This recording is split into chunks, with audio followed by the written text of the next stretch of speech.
3 anéis para os reis elfos sob este céu, 7 para os senhores anões em seus rochosos corredores, 9 para homens mortais, fadados ao eterno sono, 1 para o Senhor do Escuro em seu escuro trono, na terra de Mordor, onde as sombras se deitam, um anel para todos governar, um anel para encontrá-los, um anel para todos trazer e na escuridão aprisioná-los, na terra de Mordor, onde as sombras se deitam.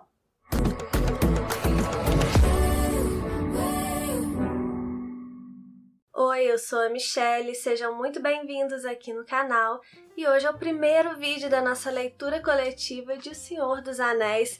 Nós vamos conversar sobre o prefácio, o prólogo e o livro 1 aqui de A Sociedade do Anel. E eu já confesso pra vocês que eu tô emocionada, que eu tive que me controlar no roteiro desse vídeo, porque senão ele ia ficar assim, um filme praticamente.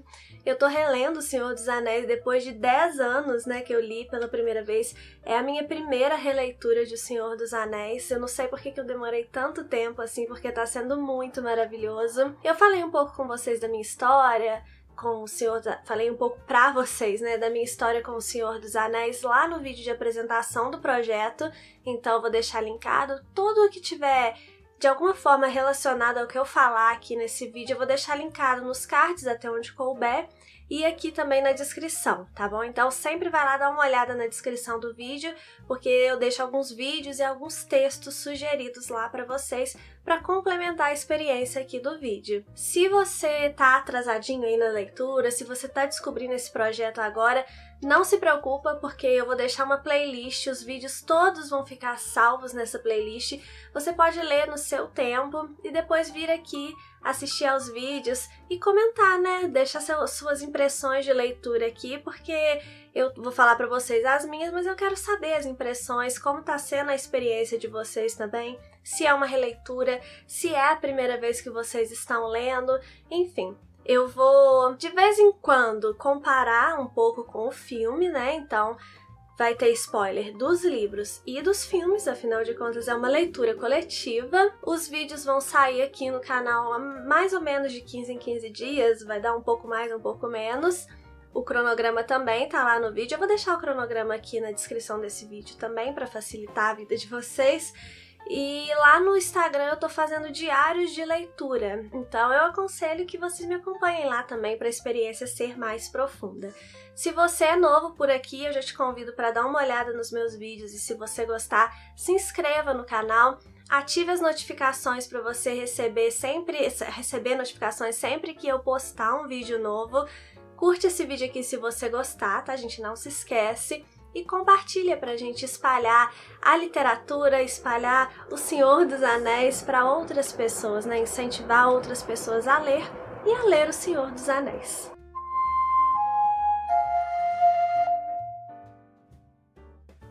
Antes da gente entrar de fato na narrativa, o Tolkien ele vai nos ambientar aqui na sua história. Para isso, ele escreve um prefácio e um prólogo. A gente vai comentar aqui rapidamente sobre os dois, porque tem coisas bem importantes, né, tanto no prefácio quanto no prólogo. No prefácio, ele fala que a composição de O Senhor dos Anéis foi feita entre os anos de 1936 a 1949. Mas o livro mesmo foi publicado entre os anos de 1954 a 1955. Originalmente, O Senhor dos Anéis foi publicado em 3 volumes, né? Mas ele é uma história só. Não significa que As Duas Torres e O Retorno do Rei sejam continuações, não. São apenas outros volumes da história, né? O Senhor dos Anéis é um livro só. Hoje em dia, a forma mais comum da gente encontrar é da forma original que ele foi publicado, que foi em 3 volumes, mas a gente também encontra um volume único. Não sei se tem novo assim para comprar, nos sebos a gente encontra. Se tiver novo para comprar, eu vou deixar o link aqui embaixo para vocês darem uma olhada. Mas é um livro só, tá, gente? Tenham isso em mente. Outra questão que o Tolkien aborda aqui é que o Tolkien ele viveu as 2 grandes guerras, né? A Primeira Guerra ele lutou e a Segunda Guerra ele reportou. E muitos dizem que O Senhor dos Anéis é uma alegoria à guerra, às guerras. E o Tolkien é bem taxativo aqui em dizer que não. O Senhor dos Anéis não é uma alegoria à guerra, pelo menos essa não foi a intenção do Tolkien. Ao mesmo tempo, ele fala que é impossível, né, que as experiências que o autor viveu não influenciem de alguma forma a sua escrita. Então, os leitores são livres para interpretar da forma que quiser. Não foi a intenção do Tolkien, mas ele deixa o leitor livre para interpretar a história dele e colocar sentidos ali, né, significados que a pessoa quiser.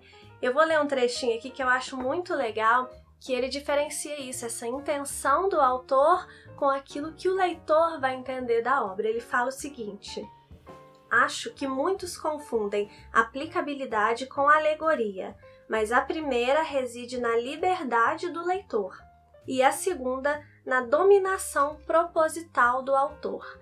Eu achei isso interessante porque corrobora muito com uma corrente literária, né, que eu sou adepta, assim, eu concordo muito, que diferencia na literatura o significado e o sentido de um texto, né? Um estudioso muito importante, né, que faz essa diferenciação muito bem é o Hirsch. E ele vai falar que significado é o que o autor queria dizer com o texto. Já o sentido é aquilo que o leitor vai tirar daquele texto. E aí vai variar conforme as experiências de cada leitor, né? O conhecimento cultural, histórico de cada leitor. Aí o sentido, vai variar. O significado seria, então, o que o autor quer dizer com aquela obra. E o Tolkien deixa bem claro aqui em O Senhor dos Anéis que essa obra aqui, o significado dela não é ser uma alegoria à guerra. Apesar de que a gente pode ler as coisas aqui e fazer esse paralelo com a guerra, assim, é uma liberdade do leitor. Depois a gente vai passar para o prólogo. No prólogo, o Tolkien ele vai, de fato, começar a nos inserir na história. Quando ele escreveu, né, quando ele começou a escrever O Senhor dos Anéis, em 1936, ele já havia terminado O Hobbit. O Hobbit ainda não tinha sido lançado, foi lançado em 1937, mas já existia ali a Terra-média, lógico, né, que foi muito mais desenvolvida aqui na narrativa de O Senhor dos Anéis, que também tem muito mais espaço, é muito maior do que o Hobbit, mas já existia. Então, o Bilbo, ele acha o anel, na verdade, lá no Hobbit. E o Tolkien ele vai nos contar essa história que ele vai fazer meio que um resumão do Hobbit. Eu até comentei lá no Instagram que tem muito spoiler de Hobbit aqui nesse prólogo, né? Porque o Tolkien ele vai contar como é que o anel foi encontrado. Mas basicamente o anel foi encontrado pelo Bilbo naquela aventura que ele viveu lá em O Hobbit. O anel aparentemente estava em posse de uma criatura chamada Gollum. O Bilbo teve que escapar do Gollum, né? Porque o Gollum queria se alimentar do Bilbo. Também é importante que você saiba que o anel ele tem um poder sobre a pessoa que o detém, ou será que é o anel que detém a pessoa, né? A gente vai ver isso ao longo da narrativa de Senhor dos Anéis. E o anel, quando coloca ele, a pessoa fica invisível. Então, acho que basicamente é isso que você tem que saber, né? O Gollum, ele chama o anel de meu precioso, ele é vidrado no anel, porque as pessoas ficam, assim, muito dependentes do anel quando elas o detêm, ou quando elas acham que o detêm. Eu acho que basicamente é isso que você precisa saber antes de começar a ler O Senhor dos Anéis.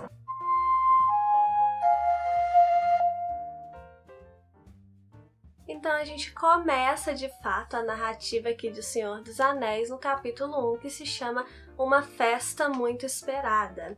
É a festa de aniversário do Bilbo, né? Então nós vamos ser apresentados ao Bilbo, quem ainda não conhece ele lá de O Hobbit, né? Vai ser apresentado. Quem já conhece vai rever o Bilbo, né? O seu velho conhecido. O Bilbo, ele vai fazer 111 anos quando começa aqui a história de O Senhor dos Anéis. E eu particularmente gosto muito desse personagem, eu acho que ele tem um humor meio ranzinza, assim, que me agrada bastante nos personagens de livros e de filmes, né, qualquer tipo de personagem.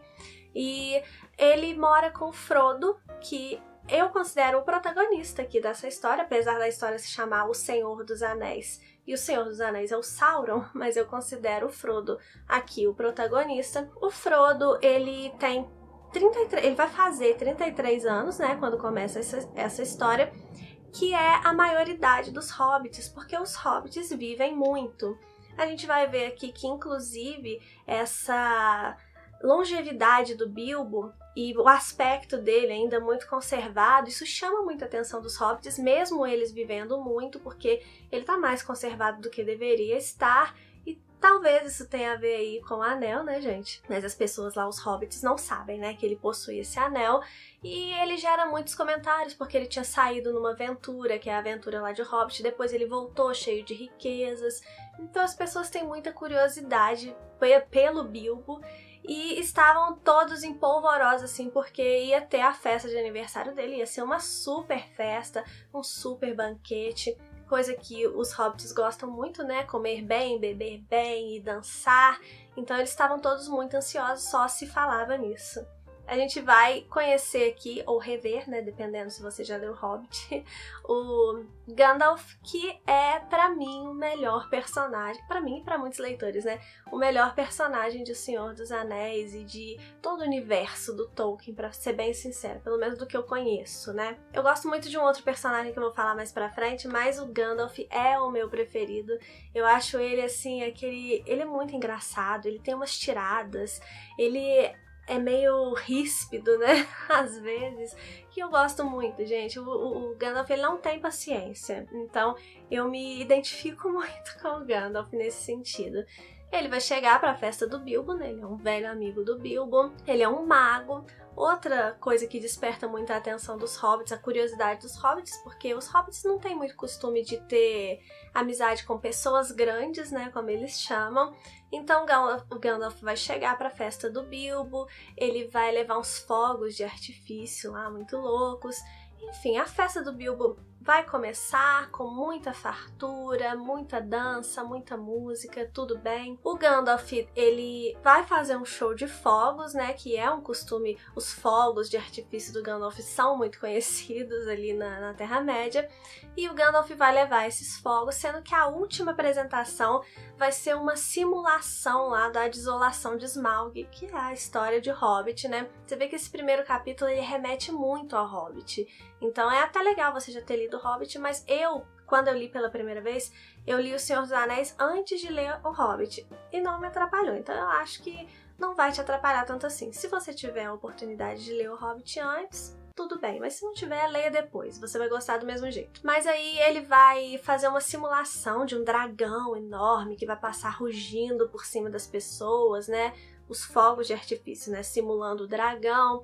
Os hobbits vão ficar muito assustados, mas logo depois já volta a comer e beber e dançar e já esquecem do que aconteceu. E o Bilbo, ele estava preparando uma grande surpresa, que até então a gente não sabia que grande surpresa seria essa, até que chega a hora do discurso, né, do aniversariante, uma coisa também que os hobbits não gostam de ficar escutando falação, e aí eles ficam meio impacientes, né? Mas o discurso do Bilbo é muito engraçado. O Bilbo, ele tenta elogiar, ele tenta ser agradável, ou seja, eu nem sei se ele tenta ser agradável, né? Mas ele é assim, sincerão, sabe? Então ele começa a agradecer as pessoas porque basicamente ele vai se livrar delas de uma vez. Ele tá feliz porque ele não vai conviver mais com ninguém ali no condado. Ele termina o discurso dele, pula da cadeira e desaparece. Então, a gente já leu aqui no prólogo, né, que o anel faz a pessoa desaparecer, então a gente sabe que o que aconteceu aqui foi que o Bilbo colocou o anel e desapareceu, mas ali os hobbits não sabem o que aconteceu. O Bilbo simplesmente desaparece em frente aos olhos de todo mundo, o que causa ainda mais curiosidade sobre esse cara que já era muito excêntrico, assim, pros hobbits, né, pros padrões hobbit. O Bilbo, então, vai se preparar para ir embora ali do condado para sempre, né, e ele tinha combinado com o Gandalf que ele ia deixar o anel pro Frodo, só que ele fica um pouco relutante ali em deixar o anel, né, em se separar do anel. E aí a gente sabe que o anel tem essa influência muito forte sobre as pessoas que o detêm. Eu vou falar detém aqui, mas na verdade eu considero que é o anel que tem a pessoa, né? E não a pessoa que tem o anel. Mas ele fica relutante e o Gandalf insiste, com muito custo tá. Ele deixa o anel com o Frodo e vai embora. No capítulo 2, já pra frente assim, o Gandalf vai conversar com o Frodo, ele vai explicar pro Frodo o que é o anel, né? Ele vai contar um pouco da história do anel. ele vai contar um pouco pro Frodo sobre o Gollum, sobre como que na verdade, como que o Sméagol virou Gollum, né? Como que aconteceu, como que ele achou o anel. E vai falar como que aquele anel foi corroendo ele. E o anel, ele corrói tanto a pessoa que ele corrói até a aparência física da pessoa, né? Ele deixa a pessoa mais longeva, mas vai destruindo a pessoa por dentro e por fora. A pessoa vai virando um monstro de fato, né? A gente vai percebendo nos detalhes, né? Logo no início da narrativa, assim, que esse anel é muito poderoso. A gente vai percebendo pequenas mudanças de comportamento, por exemplo, no Frodo, né? Que fica com o anel, que herda esse anel, e a gente começa a perceber umas respostas atravessadas que às vezes ele dá e que talvez ele não daria normalmente. Eu acho que o Frodo ele já é estressadinho normalmente, tá, gente? Mas com certeza a gente consegue perceber as mudanças que o anel vai provocando na pessoa que tá com ele, né? Que tá mais próximo dele ali. O que mostra que um anel é muito poderoso de fato. E aí o Gandalf fala com o Frodo que ele vai ter que vazar dali, porque ficar ali com aquele anel tá muito perigoso, estão procurando esse anel, então não vai dar pra ele ficar por ali. E o Frodo começa a se preparar pra ir embora também do condado. Isso já passaram alguns anos, né, desde que o Bilbo foi embora, né, parece, no filme principalmente, parece que é muito próximo, né, mas aí já passaram, se eu não me engano, uns 9 anos, mais ou menos, alguma coisa assim. O Sam vai com o Frodo, porque ele ficou ouvindo atrás da janela, então o Gandalf pega ele e fala assim, então pronto, você ficou ouvindo, você vai junto, né? E uma coisa que eu até comentei nos diários de leitura lá no meu Instagram, é que eu lembrava, a gente tem muito viva, eu pelo menos tenho muito viva a memória dos filmes, porque é mais rápido assistir o filme do que ler o livro, né? Então eu já assisti aos 3 filmes, né, do Senhor dos Anéis muitas vezes. Então eu tinha aquela impressão de que o Sam e o Frodo eram amigos desde sempre. Assim, não que eles não eram amigos, mas no texto mesmo aqui da Sociedade do Anel, fala que os melhores amigos do Frodo eram o Pippin e o Merry, né? O Sam, ele era um empregado. E aí a gente vai percebendo ao longo dessa narrativa toda aqui como que essa amizade do Frodo e do Sam vai se fortalecendo, né? E isso é muito legal porque essa dupla, né, característica na literatura hoje, ela surgiu lá com Dom Quixote, não sei se vocês sabem disso, e como eu li Dom Quixote esse ano, a gente estudou bem essa obra lá no clube, eu fiz muito essa ligação, sabe, da trajetória do Frodo e do Sam, que são contrários que se complementam, da mesma forma que Dom Quixote e Sancho Panza. Dom Quixote é uma história muito inovadora em todos os sentidos, tanto que é considerado por muitos como o primeiro romance moderno, e uma das inovações que Cervantes fez ali na literatura com o Dom Quixote foi a criação dessa dupla, né, que ficou popularizada. São pessoas totalmente diferentes, né, polos completamente opostos que vão caminhar juntos e um vai influenciando o outro para formar um meio termo ali bem legal. Então depois a gente teve Sherlock Holmes e Watson, o Gordo e o Magro, Asterix e Obelix, enfim.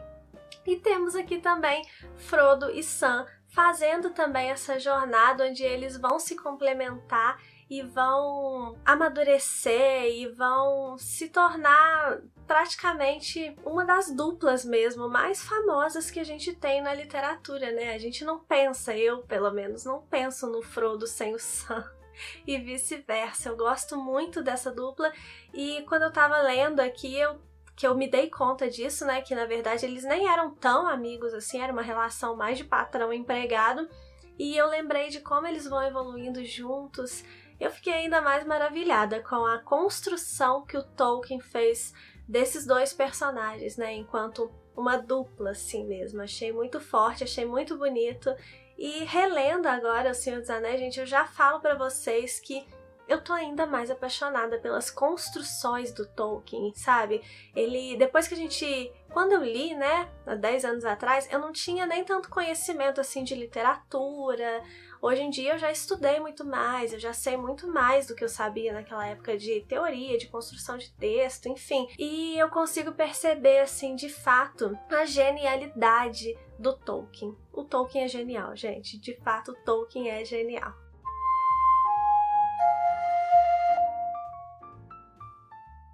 como os hobbits são muito curiosos, né, a gente já viu isso, e tem uma curiosidade mesmo ali pelo Bilbo, pelo Frodo, então para dar uma disfarçada, para não chamar tanta atenção assim, que ele também vai embora agora, o Frodo compra uma casinha em Cricôncavo, que fica na terra dos Books, ainda no condado. E ele vai contar com a ajuda, então, desses dois amigos dele, né, que falam no texto, o Merry e o Pippin. Ele vai contar com a ajuda do Sam e de um outro hobbit chamado Fat Bolger, que eu não sei se fala exatamente assim, mas eu falo do jeito que eu leio. E ele vai, então, partir nessa viagem. O Merry e o Fat Bolger vão ficar lá em Cricôncavo preparando a casinha, né, para a chegada do Frodo, e o Frodo vai sair lá de Bolsão junto com o Sam e com o Pippin. O começo da viagem não são os quatro juntos, né, igual a gente vê no filme. O começo da viagem é junto só com o Sam e com o Pippin. Logo no início ali da viagem, ele vai se deparar com um cavaleiro negro que vai farejar ali, parecendo que tá farejando o Frodo, né?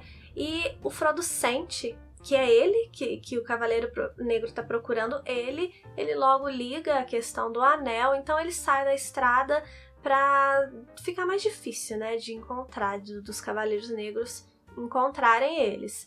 E aí eles vão passar por já vão começar, né, a passar por vários obstáculos aí. Eles vão encontrar com elfos, o Sam vai ficar maravilhado, né, porque o Sam queria muito conhecer elfos.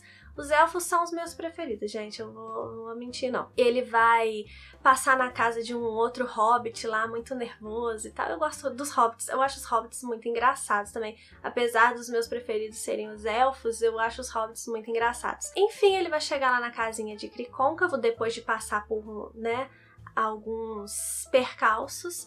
Ele vai chegar lá na casinha e ele vai descobrir que, na verdade, os outros hobbits, né, os outros 4 hobbits, eles já sabiam que o Frodo ia partir e eles estão se preparando para partir junto, menos o Fat Bolger lá. Então, Merry, Pippin, Sam e Frodo vão partir juntos rumo a Valfenda, né? O Gandalf até então tá desaparecido, ele falou que ia voltar pra ir com o Frodo, mas não voltou, então eles não sabem o que foi feito do Gandalf até agora, não tem notícia dele, o que é muito estranho, porque o Gandalf não deixaria eles, assim, à própria sorte, mas tá desaparecido, a gente não sabe o que aconteceu com ele até então. Os 4 vão seguir caminho, e aí eles vão passar mais por várias aventuras, né? E aí tá mais uma parte da construção da narrativa do Tolkien que eu gosto muito e que eu, nessa releitura, tô reparando, assim, como que é bem feita, né?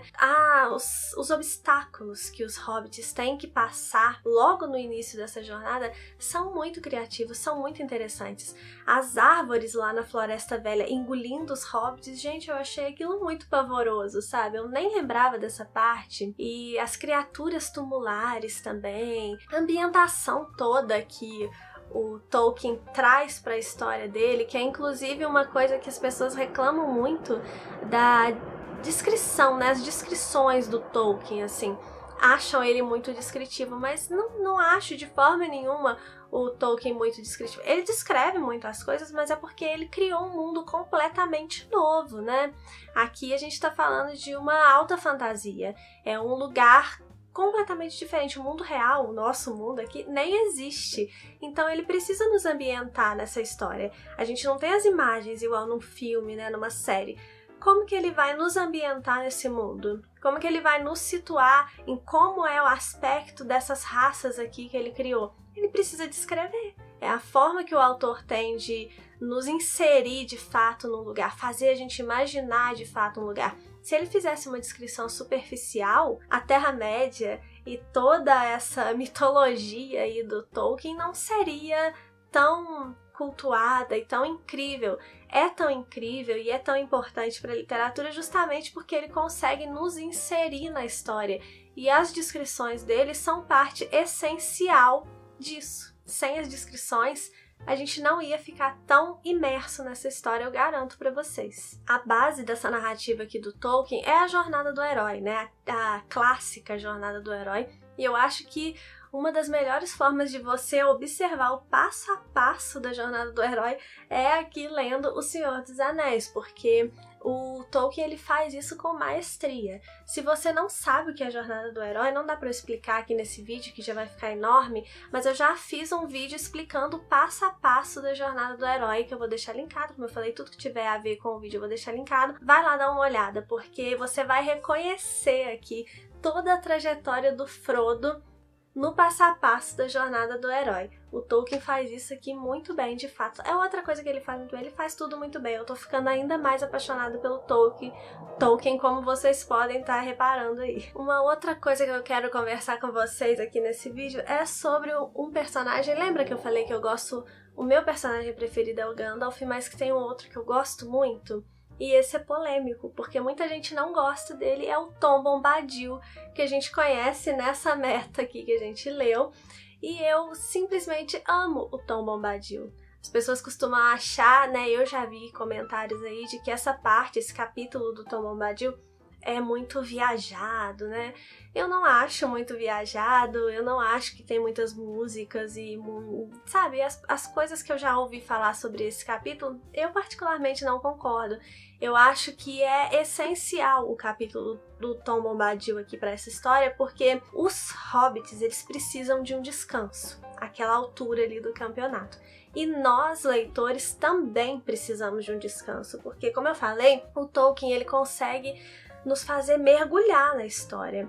E essa caminhada, essa jornada do Frodo, a gente sente que a gente tá andando junto com o Frodo, então parece que a gente tá há dias ali na estrada. E nessa altura aqui, o leitor tá precisando de um descanso, porque é como se a gente estivesse de fato ali ao lado do Frodo. Eu, pelo menos, me sinto completamente dentro da história e sentia essa necessidade aqui. Quando a gente chega na parte do Tom Bombadil, eu sentia a necessidade de realmente descansar. E o Tom Bombadil, ele é misterioso, e o Tolkien não dá respostas, né, de quem é, tem até uma discussão de quem é o Tom Bombadil, e eu tenho a minha opinião, né, na verdade, eu não preciso de muitas respostas sobre o Tom Bombadil. Eu acho que a forma que ele foi criado, misterioso e sem respostas, é o suficiente pra mim. Pra mim, ele é um espírito muito antigo, como fala algumas vezes na narrativa, né? Que ele é um espírito muito antigo, que ele estava ali antes de tudo ser criado, e quando tudo terminar, ele vai ser o último a restar. Então, assim, ele pra mim é um espírito muito antigo, que nasceu com a própria Terra-média e é muito sábio e é muito poderoso. E pra mim isso basta, sabe? Eu não preciso de muitas explicações sobre o Tom, não. Aliás, é essa falta de explicação, esse mistério em torno do personagem, o que eu gosto tanto nele. Então, gosto muito do capítulo do Tom Bombadil, gosto muito do personagem, gosto muito de Frutadouro também, que é a esposa dele. Eu acho que é a esposa, né, gente? Não sei se é bem uma relação de casal, mas enfim, eles vivem juntos.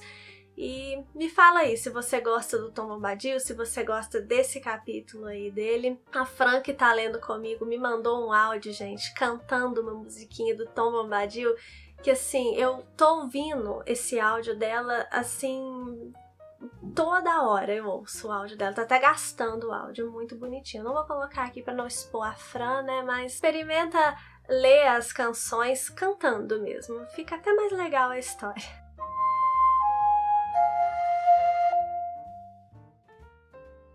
Depois de passar pelo Tom Bombadil, depois de passar, né, pela Floresta Velha primeiro, pelo Tom Bombadil, pelas criaturas tumulares, enfim, os hobbits vão chegar em Bree. E eles vão se hospedar na pousada que se chama Pônei Saltitante, e eu amo esse nome. Eles vão ficar lá, a pousada é do Cevado Carrapicho, e aí eles vão ficar lá nessa pousada, vão fazer besteira, porque os hobbits, eles fazem algumas besteiras ao longo, né, do Senhor dos Anéis, é um pouco irritante, mas os Cavaleiros Negros estão ali ainda perseguindo. Eu tô passando bem por cima da história, né, gente? Porque não dá pra falar parte por parte. É mais eu quero mais destacar algumas partes mesmo aqui nesses vídeos. Então eles vão ficar lá nessa pousada, os Cavaleiros estão atrás deles. Lá nessa pousada eles vão conhecer um personagem muito importante aqui pra nossa história, que eles vão conhecer como Passo Largo. Mas eles vão ficar sabendo, na verdade o Frodo fica sabendo, que o nome do Passo Largo é Aragorn. o Frodo recebe uma carta que o Gandalf havia deixado para ele lá na pousada, né, no Pônei Saltitante, falando que ele poderia confiar num homem que iria se apresentar a ele como Passo Largo. O Frodo já estava, né, propenso a confiar no Passo Largo, e aí eles vão seguir caminho juntos. E nisso os Cavaleiros Negros ali atrás deles e vão chegando cada vez mais perto. O Passo Largo vai contar para os hobbits um pouco da história, assim, né, dos Cavaleiros Negros. Ele vai falar que eles não enxergam, né, as criaturas na luz, assim, mas eles enxergam sombras, por isso eles são mais perigosos na escuridão, porque na escuridão os sentidos deles ficam mais aguçados. E eles também sentem o cheiro de sangue de toda criatura viva. Vai ter um momento ali que os Cavaleiros Negros vão conseguir alcançar esse grupo, né? Eles vão se deparar com os Hobbits e o Passo Largo vão se deparar com os Cavaleiros Negros. O Frodo, por uma influência do anel, ou por estar muito desesperado, ou pelas duas coisas juntas, ele vai colocar o anel e aí os Cavaleiros Negros vão enxergar perfeitamente o Frodo e vão atacá-lo, vão atirar uma faca no Frodo, que vai acertar no ombro dele, né? Eles vão conseguir escapar, mas esse ferimento vai ficar doendo e debilitando mesmo o Frodo daí pra frente. Eles vão ter que fugir desses cavaleiros que estão, né, cada vez mais próximo deles ali, e o perigo tá cada vez maior, e o Frodo passando muito mal, e o Frodo, né, sentindo, mesmo com o ferimento já cicatrizando, o Frodo continua piorando e piorando, até que eles vão encontrar com um elfo na estrada que se chama Glorfindel, que é um elfo muito poderoso, que, inclusive, uma história extra, né, que não tem no livro. No passado, esse Glorfindel, ele, na primeira era ainda, aqui a gente tá no final da terceira era, ele enfrentou um Balrog, só que ele caiu no abismo e morreu. Mas aí ele foi restaurado por um Valar e ele ressuscitou com a aparência física que ele tinha mesmo.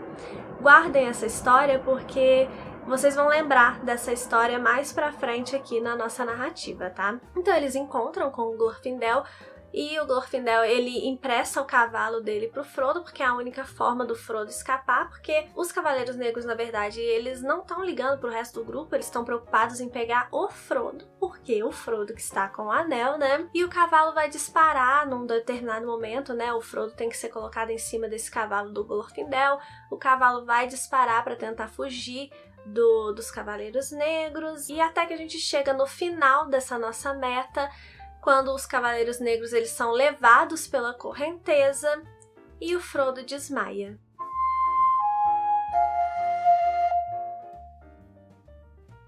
Como vocês devem ter percebido, eu me diverti muito voltando para a Terra-média, né? Voltando para essa história, relembrando detalhes aqui que eu já tinha esquecido. Eu tô de fato amando essa experiência. Nesses vídeos aqui da nossa leitura coletiva, eu vou buscar sempre fazer, né, um apanhado de tudo que aconteceu na meta e ir fazendo observações pontuais, como eu fiz aqui, quando tiver alguma questão mais técnica da escrita, né, da narrativa, igual eu falei da jornada do herói, da construção dessa dupla Frodo e Sam. Sempre que tiver essas coisas eu vou falar com vocês.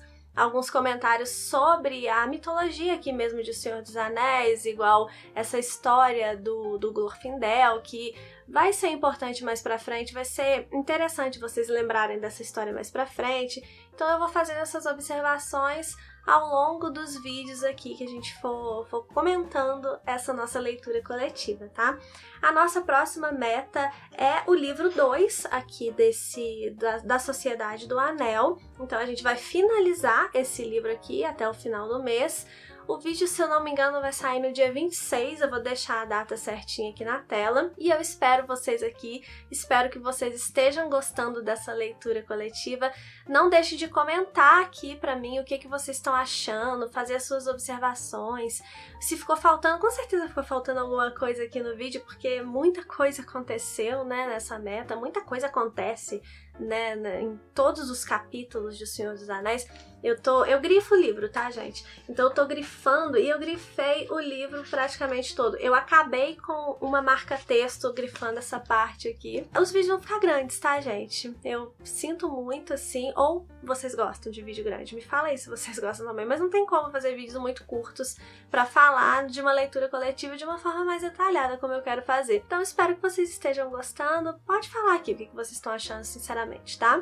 Muito obrigada por quem ficou até aqui comigo, um beijo e até o próximo vídeo.